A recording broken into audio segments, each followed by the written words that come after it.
Hi எல்லாருக்கும் வணக்கம். இன்னைக்கு மினி விலாக் டே 22. ஸோ ஏசி வந்து ஒரு வாரமாகவே சில்லுன்னே ஆக மாட்டேங்குது. அதனால ரிப்பேர் பண்ண ஆள் கூப்பிடலான்னு இருந்தோம். சரி அதுக்கு முன்னாடி க்ளீன் பண்ணி பார்ப்போம் அப்படின்னு சொல்லிட்டு உள்ளே இருக்க அந்த நெட்டை எடுத்து க்ளீன் பண்ணேன். பண்ணி பல மாதம் ஆச்சு. அதனால் நல்ல ஃபுல் டஸ்ட்டாக இருந்தது. ஸோ ஃபுல்லாக வாஷ் பண்ணி காய வச்சுட்டு அதுக்கப்புறம் மாட்டிட்டு ஆன் பண்ணி பார்த்தேன். ஆனால் திருப்பியுமே கூலிங் ஆகலை. ஸோ நாளைக்கு நம்ம ரிப்பேர் பண்ண ஆள் கூப்பிட்டு தான் ஆகணும். ரீல்ஸில் வந்து ஒயிட் சாஸ் மேகி பண்ணுறதை பார்த்தேன். சரி இன்றைக்கே பண்ணி பார்த்துருவோன்னு மேகியை ஃபஸ்ட்டு வேக போட்டுக்கிட்டேன். அதுக்கப்புறம் 2 ஸ்பூன் பட்டரு, 2 ஸ்பூன் மைதா மாவு போட்டு நல்லா கிளறிட்டு, அதுக்கப்புறம் அதில் வந்து 1 டம்ளர் காய்ச்சின பால் ஊற்றினேன்.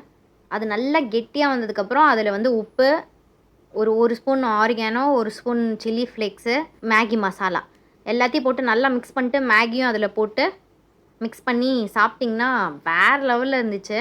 கண்டிப்பாக ட்ரை பண்ணி பாருங்கள். ஸோ அவ்வளோதான். பாய்.